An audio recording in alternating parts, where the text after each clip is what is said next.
کہ جوانوں، ایک دور وہ تھا، ہمارے نوجوان کی پہچان یہ تھی کہ وہ رات کو اللہ کی عبادت کرتا تھا۔ اگر آپ اجازت دے تو مجھے ایک واقعہ یاد آتا ہے، وہ عرض کروں اور پھر آپ کو بتاؤں کہ مسلم جوان کیا تھے، مسلم جوانوں کی راتیں کیسی تھی، ان کی راتوں کا عالم کیا تھا۔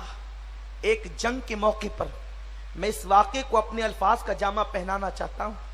ایک جنگ کے موقع پر 3 مسلمان جوان رومیوں کے قید میں آ گئے۔ 3 اتفاق سے ایک دوسرے کے سگے بھائی تھے۔ رومی بادشاہ نے تینوں خوبصورت جوانوں کو دیکھا۔ اچھا، جوانی بڑی خوبصورت ہوتی، بڑی خوبصورت۔ جو قوم کے جوان گٹکا چبائیں وہ پھول کھلنے سے پہلے مرجھا جاتے ہیں۔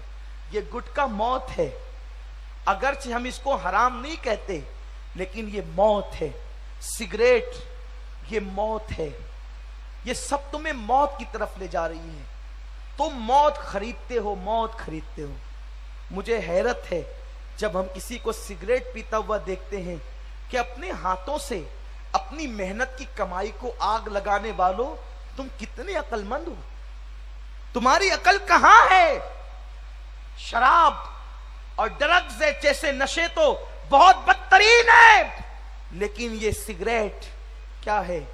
فاروق اعظم نے ایک شخص کو سنت سے زیادہ لمبا کرتا پہنتے دیکھا تو ناراض ہو کے کہتے ہیں، ظالم، اگر یہ 4 انگل کرتا تو زیادہ لمبا نہ سلاتا، سنت کے مطابق سلاتا تو یہ 4 انگل کپڑا کسی غریب کو پیون لگانے کے لیے کام آ جاتا۔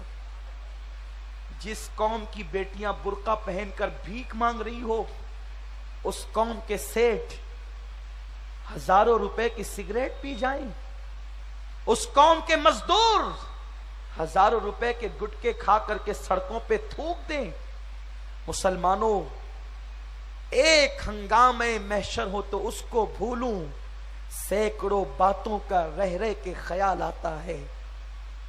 جس قوم کی بیٹیاں لوجوں میں بک رہی ہو، وہ قوم سگریٹ پی رہی ہے، وہ قوم گٹکے کھا رہی ہے، ان بیٹیوں سے تمہارا کوئی رشتہ نہیں جو بیٹیاں لوجوں کے اندر فروخت ہو رہی ہے۔ اللہ کی بارگاہ میں کیا جواب دو گے؟ سورہ فاتحہ میں بار بار مالک یوم الدین، مالک یوم الدین، مالک یوم الدین پڑھنے والوں، اس رب کعبہ کی بارگاہ میں کھڑے ہونا ہے۔ فَمَن يَعْمَلْ مِثْقَالَ ذَرَّةٍ خَيْرًا يَرَهُ وَمَن يَعْمَلْ مِثْقَالَ ذَرَّةٍ شَرًّا يَرَهُ۔ ذرے ذرے کا حساب دینا ہے۔ اس دن کسی ماں کوئی بیٹے کے کام نہیں آئے گی، اس دن کوئی بیٹا کسی ماں کے کام نہیں آئے گا۔ وہ دن ایسا خوفناک دن ہوگا کہ جس دن میرے نبی کے سوا نبیوں کی زبان پر بھی نفسی نفسی ہوگا۔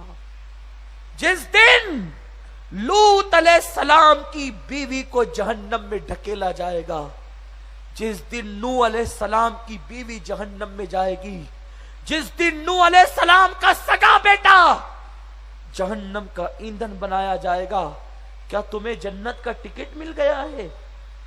نبی کا بیٹا بدعقیدگی کی بنیاد پر جہنم میں جا رہا ہوگا، کہاں ہو؟ ہوش کے ناخن لو، اس دن سے ڈرو جو دن 50,000 سال کے برابر ہوگا۔ سگریٹ کو کے دھوئیں کو اڑانے والوں، عیاشیوں کو راتوں کے لیے وقف کرنے والوں، کوئی اپنی راتوں کو دیکھے نہ دیکھے، اللہ دیکھ رہا ہے۔ خدا اگر کسی قوم کو دولت دینا جانتا ہے تو اللہ اس قوم سے دولت کو چھیننا بھی جانتا ہے۔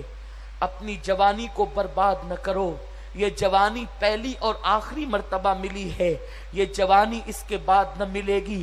جس وقت جوانی کی بہاریں ڈھل جائے گی، بڑھاپے کا وہ نہ جانے والا صدمہ آ جائے گا، اس وقت جوانی کو یاد کر کر کے رو گے، اس وقت زمانہ تم کو فرسودہ قرار چکا ہوگا، اس وقت تمہارے چہرے کی جھریاں آئینے میں تم دیکھ کر کے پچھتاتے ہوں گے۔